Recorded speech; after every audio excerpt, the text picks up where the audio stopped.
Hi guys, my name is Nick Broughton and I'm a Randomfish. Hit the subscribe button and let's all be Randomfishes together. And oh boy, do I have a fun one for you guys today. This is a film called Riding Faith. By God, this film is weird and so dumb and so annoying in places. It just is.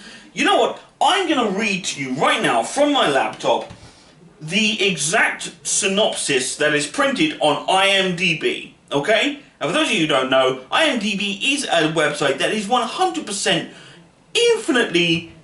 It's good for looking up these kinds of facts, okay? I'm just going to look at this here. With the impending foreclosure of the family ranch, Rebecca struggles with her rebellious daughter Grace, who is still not over the death of her father Mike. That is the synopsis that this website has chosen to put up.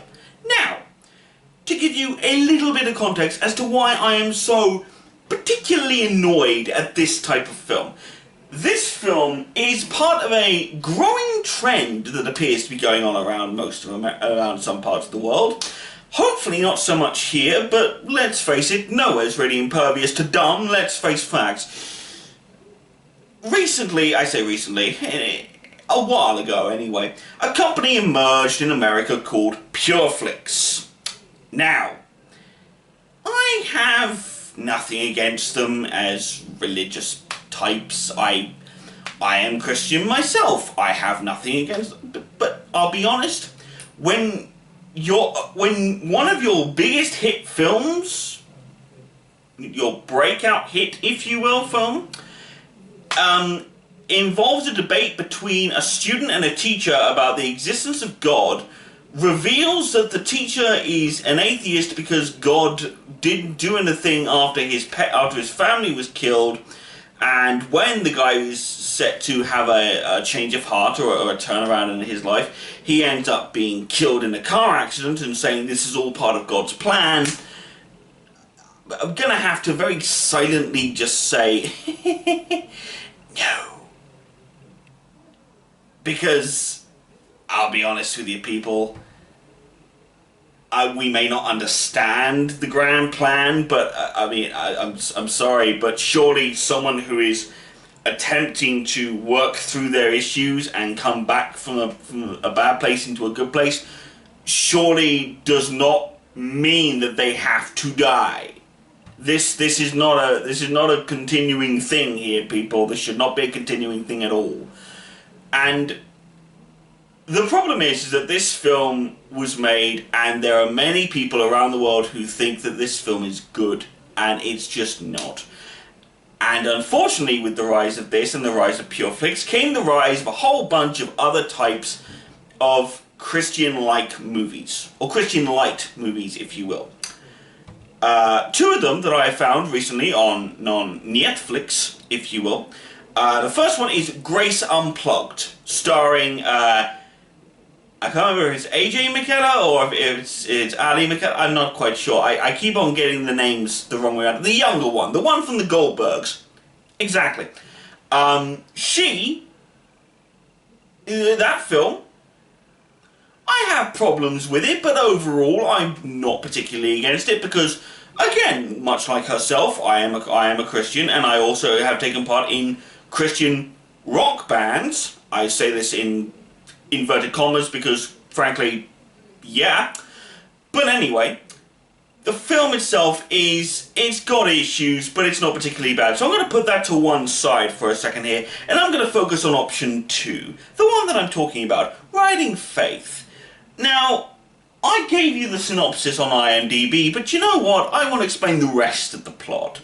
Because, so, first of all, they're both called Grace. I mean, I'm sorry, but do we have any other names for those kind of characters? I mean, I'm sorry, but I would have thought Hope, Ruth, any of the names from the Bible would have worked just as well for this concept. I'm sorry, I don't really understand why Grace is the constant thing. I know that's a lot to harp on so early in the run, but this bugs me. This bugs me, damn it. But anyway, moving forward.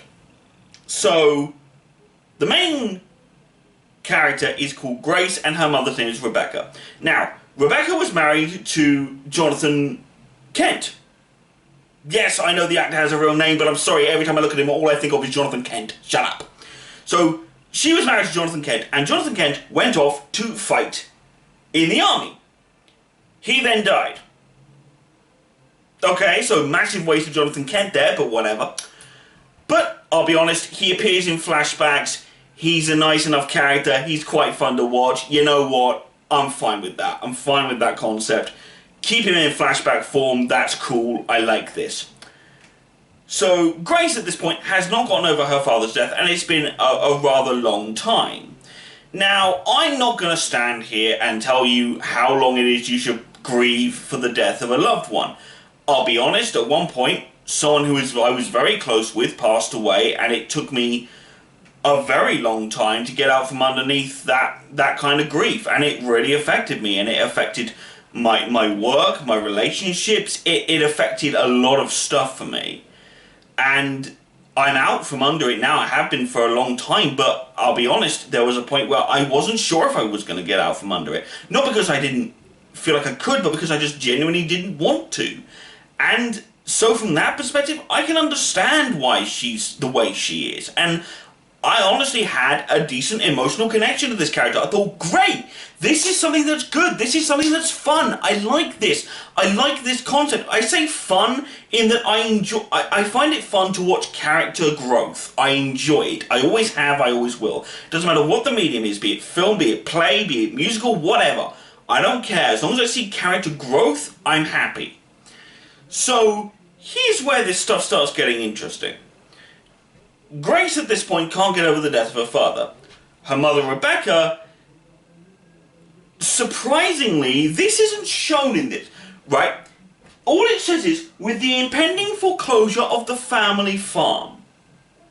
Family ranch, I apologise. Family ranch. Here's what they don't tell you. Rebecca is flat out lying to her daughter. Rebecca has had all of these various notices from the bank saying, you've got to pay us the money, otherwise the bank's going to take the ranch. You've got to pay us the money, otherwise the bank's going to take your house and everything you own. Constant letters saying this over and over and over again. And she has basically shoved this so far up against the wall that they go, give us the money, or on Monday, you're out of a house. You're out of a family livelihood. You're out of everything. You're done. Give us the money, or you're screwed. And I'll be honest, I watched these scenes, I watched this whole thing sort of unfold, and I sit there and all I think of is going, lady, your daughter is at minimum 16. 16, maybe 18, I don't know. I wasn't really paying that much attention to the age, frankly, if I'm going to be honest with you. The fact is that she's clearly in an old enough state to, A, understand and try her best to process grief, although doing it quite badly. I'll be honest, I was 21 when I experienced it, so meh. But here's the other one. At that age, she's still able to contribute in a decent way to a situation. She could still have given you ideas about how to save the ranch in a decent and meaningful way. Hell, she does by the end of it. She has a brilliant idea about what to do with the potentially with what to do with the ranch. She has all these great ideas that she could have thrown out there to you if you had just spoken to your child earlier. Hello. Have some bloody forethought for 5 seconds. Ugh. But I'll be honest, Grace is not exempt from this. She is not exempt from this content at all. Her mother may be a pain in the arse, but let me tell you something. Rebecca, at this point, she confides in their local vicar, or as they say in America, pastor. Yes, I put on an accent for it, shut up. She talks to the pastor about what it is that she's actually going to do, because without the money to pay off the loans, to pay off the bank, whatever, they're going to be homeless. And he's saying to her, look, and he's saying these things like, oh, God will help you, the community will help you, all this sort of thing, blah, blah, blah, blah. And this leads me very nicely into something else that I'd like to talk about. I called this film Christian Light. And for a lot of reasons, this film is, in my opinion, slightly better than a Pure Flix film. Not by much, but a tiny little bit. Because God is a stepping stone. Faith is a stepping stone. It's not about having faith in God to do these things. It's about having faith in the community. It's about having faith in your friends, in your family, all that kind of thing. That's where this comes from. And I'll be honest, I kind of prefer that. In the Pure Flix films, say for example in God's Not Dead, or in God's Not Dead 2, let's go for the sequel here. Melissa Joan Hart stands in a courtroom and does the whole, and talks about nothing, they talk about nothing but God. They talk about, whether or not Jesus was real. They don't use God as a stepping stone to have to have a conversation about faith in each other, have love for each other. It's all about the focus. The primary focus is always on God in these films. And I'm sorry, but that is a mistake. Not because I don't believe God should be focus. Of course not. God, in my opinion, God is a focus of my life. But at the same time, I have other focuses in my life, like my family, like my friends, all this sort of thing. And to me anyway, God is at best, he is a symbol, he is a loving presence in my life, he is a faith that I hold on to. But that faith, to me at least, requires more people than just myself. You need other people to make faith and religion in general work. And honestly, that's where a lot of cults come from.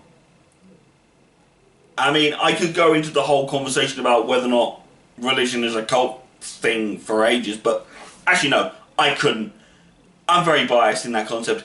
But anyway, so the idea is that, I'm sorry, but to me anyway, Riding Faith does a little bit better than the Pure Flix films because they use the idea of faith, of going to church and everything else as a stepping stone to get to community. To get the idea of the people that love you, that are around you, that aren't your family, but the people that are around you that love you, and they are going to help you. They're going to make things better for you. That is a good idea. And throughout the film, they're doing this thing where they're trying to get Grace to go back to church at some point because she's essentially lost her faith in God. And she doesn't really think that going back to the church is the best idea. And, yeah, you can kind of see where she's coming from on that. If you lose your faith in God, why the heck would you want to go back to church? But, and this is where it gets really stupid. This is where I'm going to go back to the whole she's not exempt from wrath at this point. Because while Rebecca is dumb for not mentioning any of this to her daughter before their backs are up against the wall, when their backs are up against the wall, she's making some very tough decisions. She's saying we need to sell a lot of stuff to get the money together to try and pay back the bank. We need to sell stuff in order to deal with this. That's how this works. Now, it gets to a point where they have sold most of everything at this point. Pretty much everything at this point. And Grace is upset, she's annoyed, Rebecca's upset because obviously she's losing everything and it's still not enough to pay off the bank, so they won't even have a house come Monday morning. And we then get the scene that a lot of people will cry at. I kind of just was screaming profanities at the screen, if I'm going to be absolutely honest.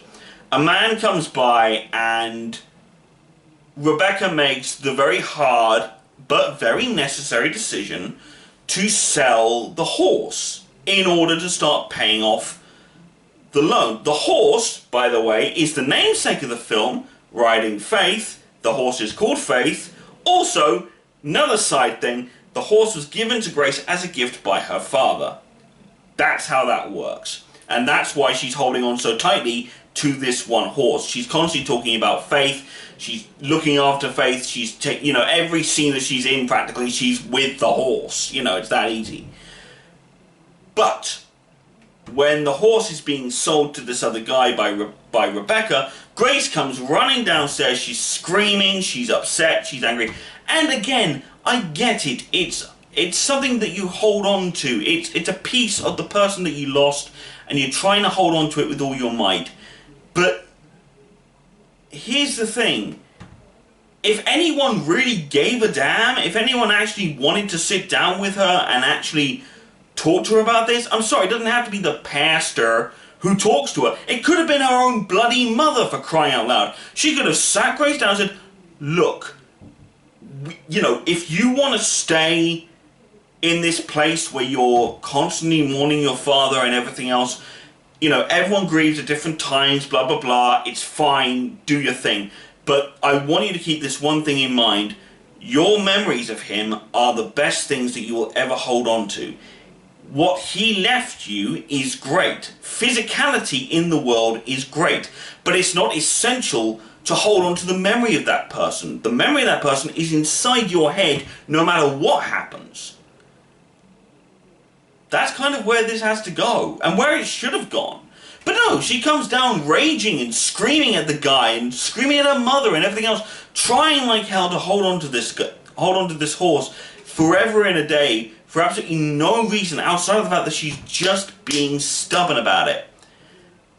And honestly, if she had a thought about her father's memories being held on to, apart from just the physicality, also, if you're selling the horse and it gets you the money to get you out from being homeless, surely no horse is preferable to no home. Hey! Difference! Very large difference, I'd like to point out. But no, she just sits and whines and goes off and does her thing. Ugh. And then, of course, another reason why I don't like this film. Its ending. Its ending is dumb. So freaking dumb. The ending is, well, I say dumb. Half of it is dumb. The half that's not dumb is the pastor and the congregation at the church, at the local church. Grace finally gives in and goes to church because, not because she still has faith in God, but because she has faith, she likes to be around people. She wants to be around her friends, or be around her mum, all this sort of thing. That's great. That's the kind of cool thing that we like in a cool religious film. The idea that God is something that is with you, but you need other, you feel the love more around other people. You don't just feel it always by yourself. You sometimes do need other people to make it better. That's what a community is for. It's there to help you. It's there to lift you up and everything else. And so while they're at the service, the pastor hands Rebecca a little envelope that apparently he'd been going around the whole of the parish in the local town, and they'd all given money to help them get out from debt under the bank. Honestly, I love this, purely because, again, I was in a similar situation at one point. I wanted to go with a local group of people at my church to another country, Romania to be exact.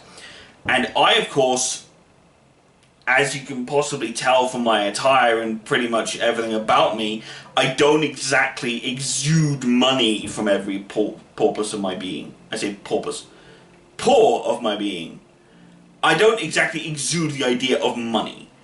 And honestly, when I made a genuine plea to help with this sort of thing, people in my congregation at my church helped. They gave me money. They helped me reach the goal.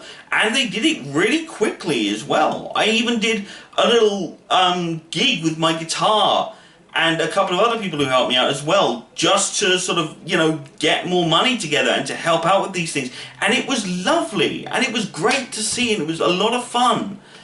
And I honestly felt that scene, because that is a genuine scene of people helping people. And if it had just stopped there and moved on from something else, and moved to like a different ending or something, I would have been fine with that. I really would have. But it doesn't. They go back to the ranch, they talk about keeping the house to the bank and everything else, which is fine. And then, of course, the man who bought the horse comes back and gives the most pathetic of excuses. My daughter, he says, my daughter was going to ride the horse, but the horse seemed so homesick I had to bring him back.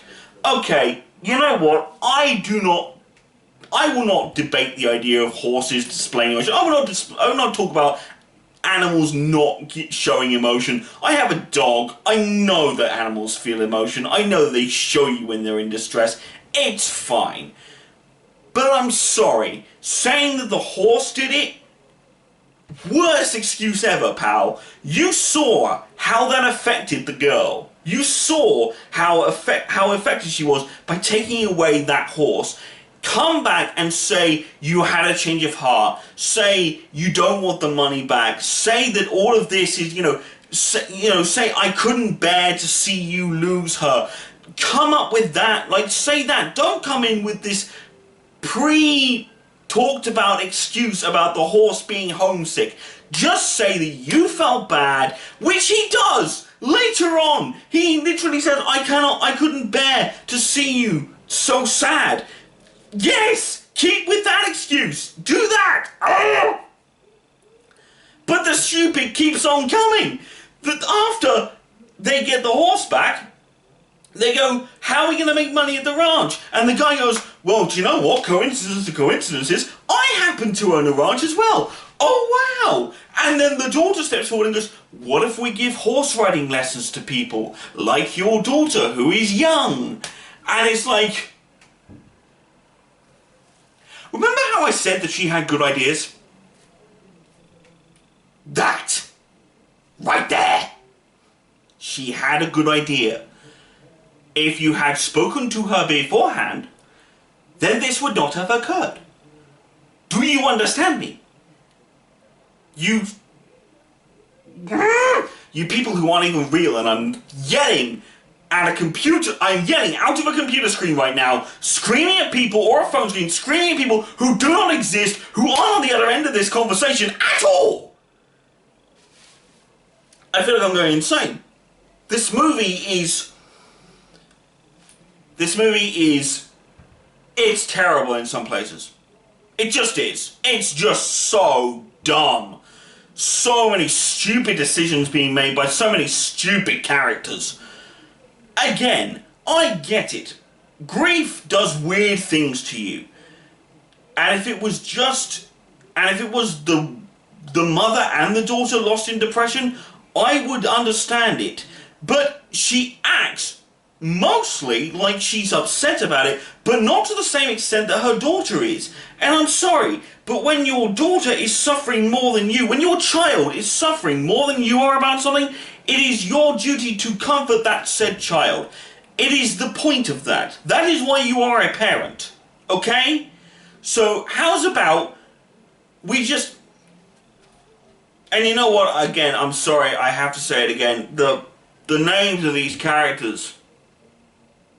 Okay, Rebecca I don't have a problem with. Her dad's name was Mike. Again, not a problem. Those guys can go over there. I don't even give a monkeys. But I'm sorry. Two main characters from two separate films, both called Grace. Both of them are Christian Light. Hell, I think the character in God's Not Dead 2, played by Melissa Joan Hart, is called Grace.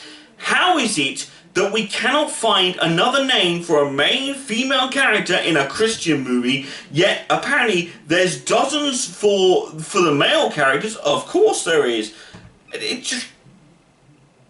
You're all morons. You're all just morons. And one of these days, I hope that there is a version of a Christian film somewhere that is done well. I've come across a few very awful ones in my time. I mean, Grace Unplugged, I'll talk about that some other time, I'm sure. But how about Sunday School Musical? By God, was that film awful. Hell, it's so awful that I genuinely sit there and think to myself, how the hell did this become a thing? Why did this become a thing? This shouldn't have been a thing. Not even the smallest... It's all just fudge. The whole thing's just a bunch of fudge, isn't it? Eh? Whole thing. Anyway. Is the film awful?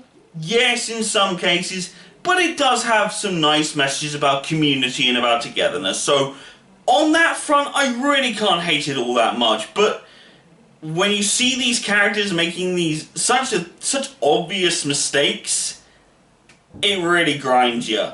And it grinds your brain into the dirt, it really does. But you know what? Check it out for yourself if you haven't already. Look it up on Netflix. Maybe there's a DVD of it somewhere.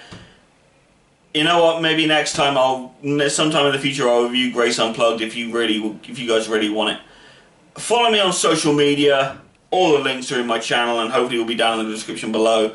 But you know what, people? For this, Randomfish is out.